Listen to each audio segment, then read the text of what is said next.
What's up everyone, welcome back to the channel. तो आज हम इकोनॉमिक्स को आगे बढ़ाएंगे और आज एक तो आपके पास कंप्लीट नेशनल इनकम का थ्योरी का वन शॉट आ रहा होगा। न्यूमेरिकल आपने कल पूरा कर लिया, उसके साथ साथ हमें आज ये चैप्टर पूरा करना है excess demand and deficient demand. तो मेरे साथ साथ इसको पूरा करके चलना और हम बिल्कुल कंप्लीट करेंगे एक्सेस डिमांड डेफिशिएंट डिमांड को। आज ही लर्न कर लेना सो दैट कल एडीएस के बचे हुए 2 चैप्टर्स कर पाएँ। तो आपका इंडियन इको का वन शॉट ऑलरेडी डाल चुका हूँ, नहीं देखा तो देख लेना। मैक्रो में नेशनल के न्यूमेरिकल्स डाल दिए, थियरी अभी आ रहा होगा इसके बाद, और ये हमारा आज पूरा हो जाएगा। बस 2 चैप्टर बचेंगे और इको के लिए you will be ready to go. Practice sheets ज़रूर प्रैक्टिस करना, कल मैंने प्रैक्टिस शीट्स भी डाल दी थी इंडियन इकोनॉमिक डेवलपमेंट की। चलिए इसको शुरू करते हैं।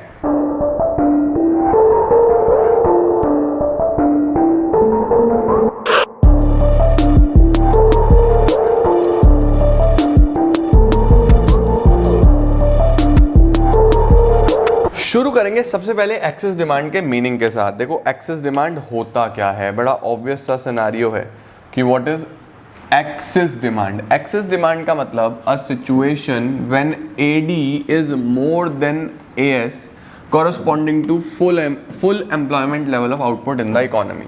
यानी हम ये बोलते हैं कि जहां पे भी फुल एम्प्लॉयमेंट लेवल है ना, एडी उससे कुछ ज़्यादा है। जैसे मैंने आपको बोला कि हम लोग कुछ इस तरीके के, जैसे कर्व बना हुआ है, देखो तो मैं इसको समझाने के लिए एक इधर छोटा सा बनाता हूँ। फॉर एग्जांपल सबसे पहले ये 45 डिग्री का लाइन जो है इनकम और एएस का होता है। उसके बाद यहाँ ऊपर से आपने ये एडी बना दिया, ये एडी ये एएस, ठीक है। ये एडी जा रहा है, ये एएस जा रहा है। इसको हम फुल एम्प्लॉयमेंट इक्विलिब्रियम बोलते हैं। ये वाला जहाँ पे इन्होंने इंटरसेक्ट करा, ये ई होता है फुल एम्प्लॉयमेंट इक्विलिब्रियम, ठीक है। ये बना के आना है आपको एग्जाम में, नीचे इनकम आउटपुट एम्प्लॉयमेंट और इधर एडी ले लेना, ठीक है।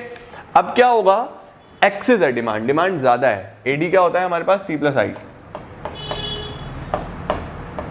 प्लस आई, ठीक है।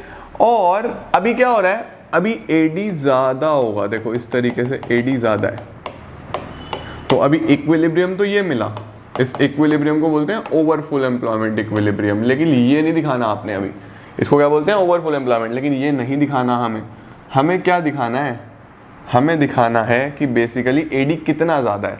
देखो एडी चाहिए था ये यहाँ पे, लेकिन फ़िलहाल ये इतना ऊपर है, तो ये एक गैप आ जाता है। इस गैप को एडी, देखो अगर मैं बोलूँ ओ और ये पी, तो इतना एडी चाहिए था, लेकिन अभी ये पी क्यू इतना एक्स्ट्रा है। तो इस गैप को क्या बोलते हैं, इस गैप को बोलते हैं इन्फ्लेशनरी गैप।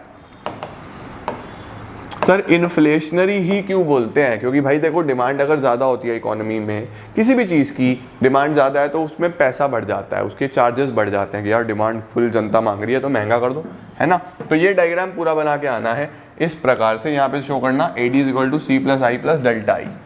ओके, तो this is done. Income output employment X axis पे लिया, एडी वाई एक्सिस पे लिया। एडी और एएस कब इंटरसेक्ट करते हैं, ई पॉइंट पे, जिसको फुल एम्प्लॉयमेंट इक्विलिब्रियम बोलते हैं। इन्वेस्टमेंट बढ़ा जिस वजह से एडी बढ़ के एडी 1 हो गया, एडी बढ़ के एडी 1 हो गया। उसके बाद it denotes the situation of excess demand, इसी को एक्सेस डिमांड बोलते हैं। और गैप जो आया उसको इन्फ्लेशनरी गैप बोलते हैं। इन्फ्लेशनरी गैप की डेफिनेशन याद कर लो, एग्जाम में पक्का आएगी। Inflationary gap refers to the gap by which actual AD exceeds the AD required for full employment equilibrium. Actual AD ज़्यादा आ गया, ठीक है। क्यों होता है ये, what are the reasons for excess demand. Excess demand किस वजह से देखने को मिलता है हमें, क्या क्या कारण है। सबसे पहला कारण है rise in propensity to consume. लोगों की खर्चा करने की एबिलिटी बढ़ गई है, इकोनॉमी में मनी सप्लाई ज़्यादा आ गया है भाई, ऑब्वियस सी बात है। एबिलिटी बढ़ेगी तो लोग ज़्यादा डिमांड करेंगे, तो उस सिनेरियो में आपका डिमांड बढ़ेगा। टैक्सेस कम कर दिए सरकार ने तो भी डिमांड बढ़ता है।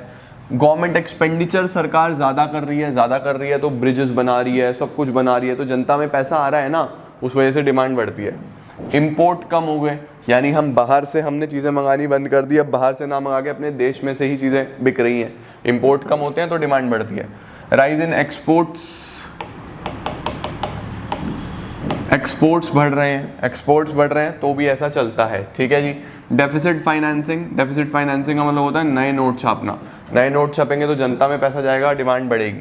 इंक्रीज इन इन्वेस्टमेंट बढ़ता है तो आपको पता है कई गुना इनकम बढ़ता है तो डिमांड बढ़ेगी, सही है जी। अब एक्सेस डिमांड का क्या इम्पैक्ट होता है इकोनॉमी में, 3 चीज़ों पे लिख के आना भाई। डिमांड ज़्यादा है, आउटपुट तो हम नहीं बना पाएंगे, तो आउटपुट में कोई भी इम्पैक्ट नहीं होता, ठीक है। एम्प्लॉयमेंट पे भी कोई इम्पैक्ट नहीं होता। क्यों नहीं होता? क्योंकि हम जनरेट इतनी जल्दी कैसे बनाए इतनी सारी चीज़ें, तो कोई आउटपुट नहीं, कोई एम्प्लॉयमेंट पे इम्पैक्ट नहीं आता, प्राइस बढ़ जाता है, इसमें प्राइजेस बढ़ जाते हैं, आपकी महंगी हो जाती हैं चीज़ें, इन्फ्लेशन आ जाता है। ठीक है। डेफिशिएंट डिमांड क्या होता है? डेफिशिएंट डिमांड इससे जस्ट उल्टा होता है, वैसा ही कर्व बना के आना, बिल्कुल सेम, ये AS ये AD, लेकिन डेफिशिएंट में ये कम होगा, नीचे होगा, तो ये जो गैप आएगा अब इसको बोलते हैं डिफ्लेशनरी गैप। डिफ्लेशनरी का मतलब इस बार यहाँ पे क्या है, यहाँ पे सिचुएशन ऐसी है कि डिमांड कम है, लोग डिमांड नहीं कर रहे, तो it refers to a situation when AD is less than AS corresponding to full employment level of output in the economy. फिर से इनकम आउटपुट एम्प्लॉयमेंट X पे लिया है, AD Y पे लिया है। Aggregate demand and aggregate supply intersect at point E, इस point पे इंटरसेक्ट करते हैं, ये वाला पॉइंट E, इसी को इक्विलिब्रियम बोलते हैं। इन्वेस्टमेंट कम होने की वजह से, डिक्रीज इन इन्वेस्टमेंट की वजह से AD आपका कम हो गया इस बार, वहाँ बड़ी थी तो AD बढ़ गया था, इसी को आप डेफिशिएंट डिमांड बोलते हैं और इस गैप को डिफ्लेशनरी गैप बोलते हैं। Deflationary gap is the gap by which actual AD falls short, इस बार शॉर्ट रह गया, कम रह गया। Point F indicates under employment equilibrium. Deficient demand के क्या क्या रीजंस हैं? सबसे पहला reason decrease in propensity to consume, decrease हो गई है प्रोपेंसिटी टू कंज्यूम। डिक्रीज होने का मतलब है कि काफ़ी कम हो गया है, खर्चा नहीं कर रहे आप, आपकी एबिलिटी कम हो गई है, एबिलिटी कम हो गई तो उस सिनेरियो में सबसे पहला डिमांड नहीं होगी। दूसरा इंक्रीज इन टैक्सेस, टैक्सेस बढ़ा दिए सरकार ने तब भी डिमांड कम होगी। गवर्नमेंट एक्सपेंडिचर कम कर दिया, लोगों के पास पैसा कम जाएगा, डिमांड कम होगी। इंपोर्ट बढ़ रहे हैं, लोग बाहर से ज़्यादा सामान ले रहे हैं तो हमारी डिमांड कम हो जाएगी। एक्सपोर्ट कम हो गए हैं, बाहर हमारा सामान नहीं बिक रहा है, डिमांड कम हो जाएगी। इन्वेस्टमेंट एक्सपेंडिचर कम हो गया तो डिमांड कम हो जाएगी। ठीक है। इससे क्या प्रभाव पड़ता है आउटपुट पे? आउटपुट पे ये प्रभाव पड़ता है कि इन्वेंट्री काफ़ी ज़्यादा बढ़ जाता है, आपके पास इन्वेंट्री बढ़ जाता है, स्टॉक मेंटेन हो जाता है काफ़ी सारा, क्योंकि बिकता तो है नहीं। ठीक है। एम्प्लॉयमेंट पे क्या इम्पैक्ट आता है? लोगों को अब काम नहीं मिलेगा। ठीक है, यानी कि इनवॉलेंट्री अनएम्प्लॉयमेंट देखने को मिलेगा यहाँ पे, क्योंकि ऑलरेडी जब डिमांड ही नहीं है तो लोगों को जॉब से हटाया जाएगा। भाई एम्प्लॉयर भी कहाँ से पैसा दे जब उसका माल ही नहीं बिक रहा, राइट। और प्राइस लेवल क्या हो जाएगा? रिड्यूस हो जाएगा। जब माल बिक ही नहीं रहा तो सस्ती हो जाती हैं चीज़ें। ठीक है, ये इम्पैक्ट आता है। क्या क्या डिफरेंस है जी एक्सिस और डेफिशिएंट डिमांड में? सबसे पहले ये लिख देना पर्टिकुलर मीनिंग। ठीक है, एक में डिमांड ज़्यादा, एक में डिमांड कम। एक से इन्फ्लेशनरी गैप होता है, एक से डिफ्लेशनरी गैप। ये ओवरफुल एम्प्लॉयमेंट दिखाता है, ये अंडर एम्प्लॉयमेंट इक्विलिब्रियम दिखाता है। रीज़न क्या होता है? ज़्यादा खर्चा हो रहा है, वहाँ पे कम खर्चा हो रहा है। इससे आउटपुट एम्प्लॉयमेंट पे कोई फ़र्क नहीं पड़ता, बस इन्फ्लेशन होता है। यहाँ पे आउटपुट गिर जाता है, एम्प्लॉयमेंट गिर जाता है। आउटपुट इन्वेंट्री लेवल बढ़ जाता है, आपको बनाना नहीं पड़ेगा, और एम्प्लॉयमेंट भी गिर जाता है। इससे इन्फ्लेशन होता है, इससे डिफ्लेशन होता है। ठीक है। अब कैसे ठीक करा जाए इन एक्सेस और डेफिशिएंट डिमांड को? सबसे पहले एक्सेस डिमांड को ठीक करने के लिए दो पॉलिसीज़ हैं। फिस्कल पॉलिसी जो सेंट्रल गवर्नमेंट की होती है, मॉनेटरी पॉलिसी जो सेंट्रल बैंक की होती है। ठीक है। फिस्कल पॉलिसी में क्या करे सरकार एक्सेस डिमांड को कम करने के लिए? देखो, एक्सेस डिमांड का मतलब क्या है? एक्सेस डिमांड का मतलब है कि डिमांड ज़्यादा है। डिमांड क्यों ज़्यादा है? क्योंकि इकोनॉमी में मनी सप्लाई ज़्यादा है, बहुत पैसा है जनता के पास, तो इस पैसे को कम करना है। तो सरकार क्या करे? एक तो अपना खर्चा कम करे, गवर्नमेंट स्पेंडिंग कम करे, कम से कम खर्चा करे, फिलहाल लोगों तक पैसा कम से कम पहुंचाए, ऑलरेडी बहुत पैसा है। टैक्सेस को बढ़ाए, लोगों से पैसा कैसे खींचोगे? टैक्सेस लगाओ, टैक्स लगाओगे तो पैसा आएगा ना।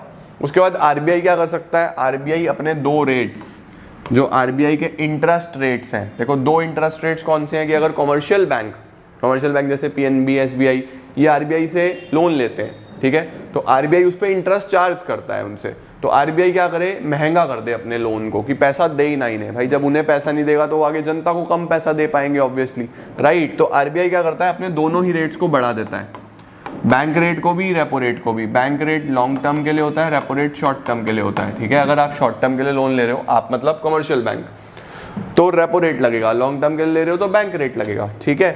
आरबीआई दोनों ही रेट्स को बढ़ा देता है। सेल ऑफ सिक्योरिटीज, आरबीआई एक सिक्योरिटीज को सेल करता है। Sale of securities open market operation में आता है।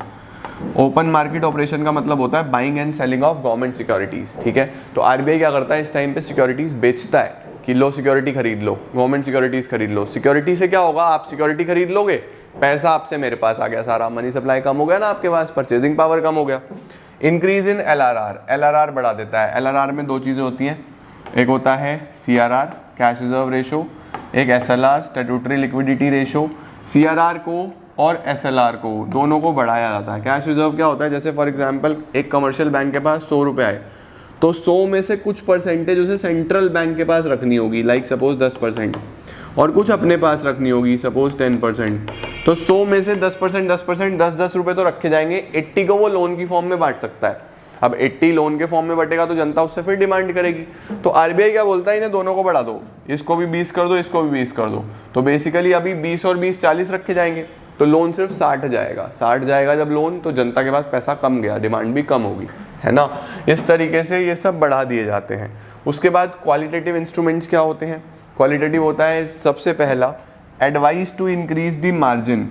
RBI बैंक्स को बोलता है कि आप मार्जिन बढ़ा दो। मार्जिन क्या होता है, अगर कोई लोन लेने के लिए जाता है, फॉर एग्जांपल मैं बैंक में लोन लेने के लिए गया, तो जब मैं बैंक में लोन लेने के लिए जाऊंगा तो वहाँ पे बैंक मुझे बोलेगा सिक्योरिटी लेके आओ। मैंने कहा 50,000 का लोन चाहिए, बैंक बोलेगा 75,000 की सिक्योरिटी लेके आओ।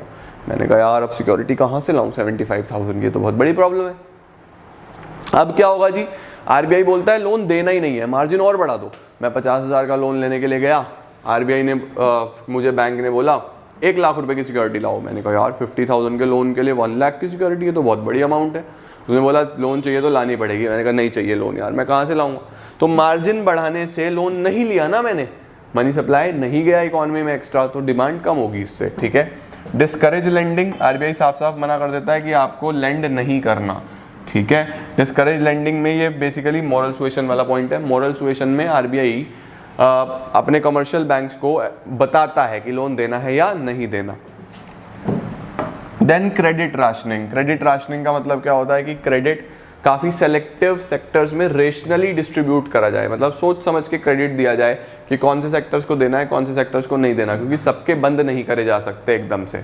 तो this is how excess demand को आप दूर कर सकते हो। सरकार क्या करेगी, सरकार की फिस्कल पॉलिसी यूज़ करेगी, उसमें याद रखना एक्सपेंडिचर और टैक्सेस। और मॉनेटरी पॉलिसी RBI की होती है जिसमें क्वांटिटेटिव और क्वालिटेटिव। डेफिशिएंट डिमांड इसका जस्ट उल्टा है। डेफिशिएंट डिमांड में क्या होता है, यहाँ पे डिमांड कम है। डिमांड कम क्यों है, क्योंकि पैसा नहीं है। अब पैसा नहीं है तो आप कैसे ठीक करोगे, पैसा बढ़ाओ। तो पैसा कैसे बढ़ेगा, सरकार क्या करे, सबसे पहले स्पेंडिंग बढ़ाए, ठीक है, खर्चा बढ़ाए अपना, तभी तो जनता तक पैसा पहुँचेगा। टैक्सेस कम करे, डिक्रीज इन टैक्सेस, या फिर सब्सिडीज बढ़ा दे। सब्सिडीज बढ़ाने का क्या मतलब होता है, बेनिफिट्स दो, लोगों को पैसा पहुंचाओ, ठीक है। RBI क्या करे, ये सारे रेट्स कम कर दे, बैंक रेट कम कर दे, रेपो रेट कम कर दे। रेट कम करने से क्या होगा, जनता को आसानी से पैसा मिलेगा सस्ते रेट्स पे।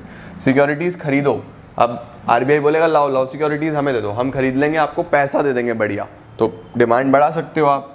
LRR कम कर दिया, LRR मतलब CRR भी कम और SLR भी कम, दोनों कम करने से क्या होगा, जनता के पास पैसा ज़्यादा पहुंचेगा, ठीक है। डिक्रीज इन मार्जिन, मार्जिन कम करने का मतलब आसानी से लोन दो। Advice to encourage lending, lending को एनकरेज करा जाता है, लोन दिया जाता है।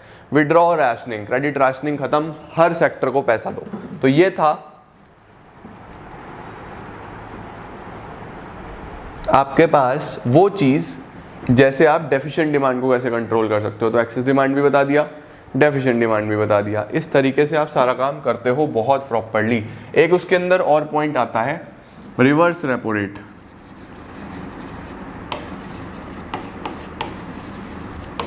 रिवर्स रेपो रेट ये होता है कि जब कमर्शियल